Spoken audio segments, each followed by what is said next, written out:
Nah, sebelum masuk ke topik utama dari 15.8 ini, di sini saya ingin membahas sedikit tentang orientasi dari sebuah uh, kurva ya. Jadi, nah, pandang gambar yang ini nih, yang kiri atas nih. Nah, maka jika kita punya sebuah permukaan seperti ini nih, yang warna biru ini, bukan permukaan, sorry, kurva ya, kurva yang warna biru ini, kurva tertutup yang warna biru, maka si kurva tersebut tuh membentuk sebuah permukaan di R3 ya. Jadi permukaan tersebut warnanya warna ini nih, warna coklat krem ini ya. Nah, si permukaan itu mempunyai vektor normalnya tuh ke arah mana gitu ya, ke arah atas atau ke bawah slide ini atau ke arah atas slide ini gitu ya. Dan itu mengikuti aturan tangan kanan ya. Jadi caranya itu mengikuti aturan tangan kanan. Jadi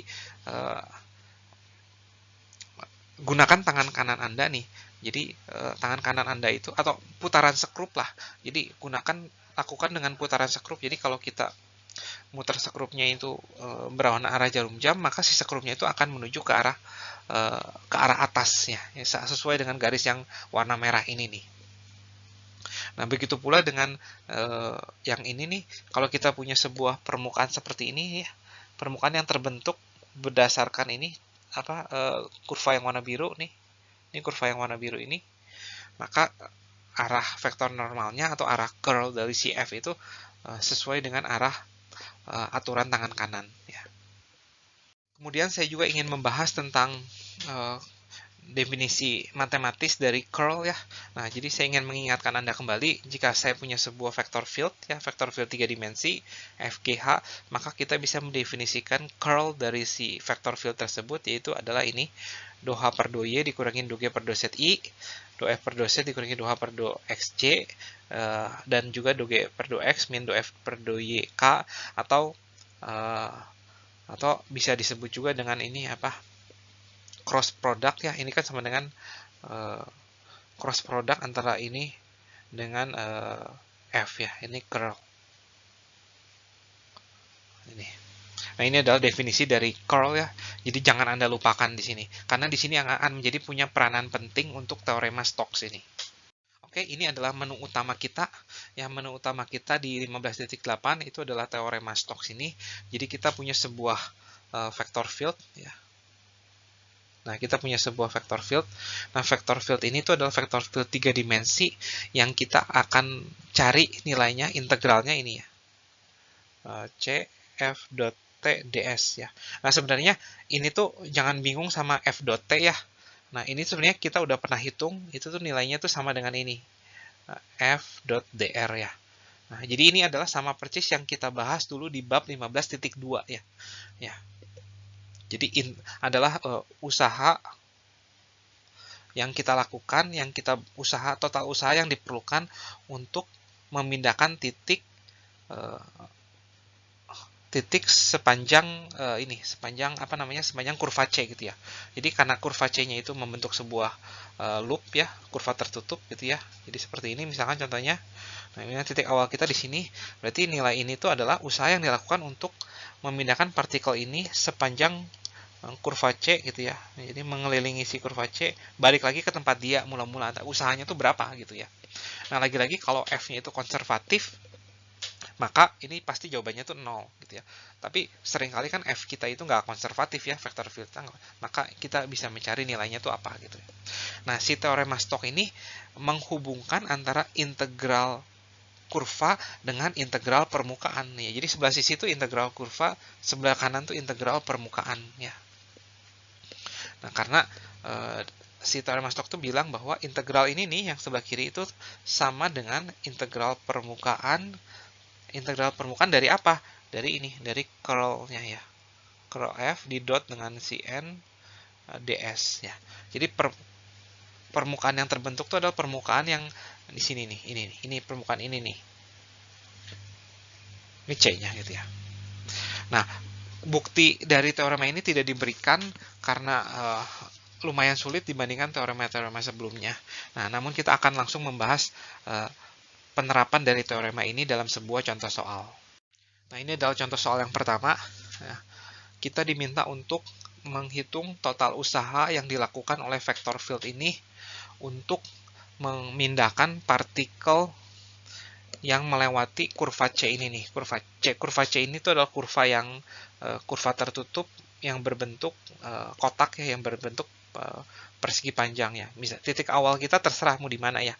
Misalnya titik awal kita di sini, nanti kurvanya itu si partikelnya itu berapa usaha yang dilakukan untuk memindahkan partikel dari titik ini ke sini, terus ke sini, ke sini, terus balik lagi gitu ya. Nah, kita akan coba kerjakan. Jadi C f.dr ya. Nah, ini tuh berapa gitu. Nah, jika kita pakai cara di 15.2,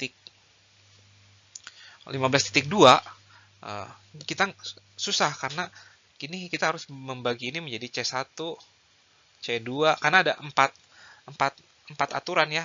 Aturan yang ke sini, ke sini, ke sini, ke sini. Jadi ada C2, C4 itu. Ada 4 aturan. Nah, kemudian kalau kita mau pakai teorema Green ya, ini nggak bisa juga ya. Kenapa? Karena teorema Green itu hanya berlaku di 2 dimensi ya, di kurva yang hidup di 2 dimensi, sedangkan kurva kita hidupnya di 3 dimensi gitu. Jadi Green theorem juga nggak bisa di sini. Nah, cara satu-satunya yaitu dengan menggunakan teorema Stokes ini gitu. Jadi C F dr dengan menggunakan Stokes theorem nih ya, ini menjadi kurva curl dari CF di dot produk dengan n vektor normal ds ya. Nah, kita cari tahu dulu, saya hapus ini untuk mencari curlnya ya. Curl dari si f itu adalah IJK, ini turunan x, turunan y, turunan z, x kuadrat 4xy pangkat 3 y kuadrat x ya. Nah, kita cari ya. Ini kurangin ini ya. Turunan ini 2xy berarti ya 2xy dikurangin 0 ya, kebetulan 0 ini tuh i-nya ya, komponen ke i ditambah komponen ke j itu kita tutup ini kali ini berarti y kuadrat min y kuadrat, ini 0 juga ya, min 0 ya, berarti ini j, dan komponen ke k-nya itu adalah ini turunan ini terhadap x berarti 4y pangkat 3, nah, dikurangin 0 juga ya, ini k. Nah, ini adalah vektor normalnya 2x y min y kuadrat j tambah 4y pangkat 3 k. Nah, kita cari vektor normalnya. Untuk mencari vektor normalnya, berarti kita harus cari tahu ini apa parametrisasi dari permukaan ini nih. Nah, dan kita tahu permukaan ini tuh adalah ini nih, z sama dengan y. Ya, berarti parametrisasinya itu adalah ini ya,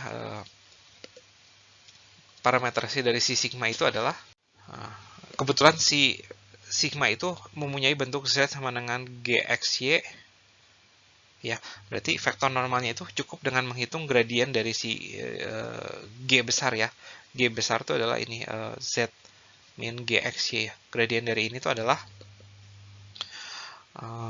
turunin terhadap x berarti min gx. Min gx tuh kebetulan ini fungsinya tuh z sama dengan y berarti 0i ya, tambah 1j, berarti kan z min y ya, ini z min y, berarti min 1 harusnya, dan ini plus 1k ya. Nah, ini ds ya. Nah, semoga cukup jelas ya bagaimana saya mendapatkan ini. Nah, kemudian kita akan coba hitung hasilnya. Ini menjadi r itu daerah yang di bawahnya. Ini saya lakukan dot product ini sama ini nih, hasilnya adalah y kuadrat 4y pangkat 3 tambah 4y pangkat 3 dA ya.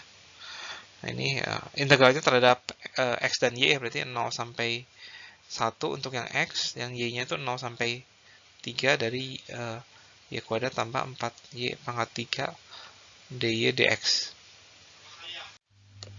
Oh, sorry, sebelumnya saya lupa arah dari vektor normalnya itu arah ke atas atau arah ke bawah gitu ya. Nah, kita gunakan aturan tangan kanan atau putaran sekrup ya. Nah, di sini karena kurva C-nya itu adalah searah jarum jam, berarti vektor normalnya itu arahnya tuh yang ke bawah gitu ya. Berarti ini vektor normalnya saya salah arah nih, harusnya ini yang plus ya. Jadi saya pakai warna merah lah. Ini harusnya yang plus, ini yang harusnya yang minus ya.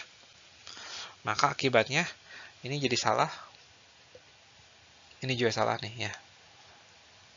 Maka akibatnya saya punya min Y pangkat 3, ya, min Y pangkat 2, min 4Y pangkat 3 ya. Min 4Y pangkat 3 ya. Nah, semoga cukup jelas. Nah, ini jika dihitung hasilnya tidak terlalu susah, hasilnya itu adalah minus 90. Nah, semoga cukup jelas.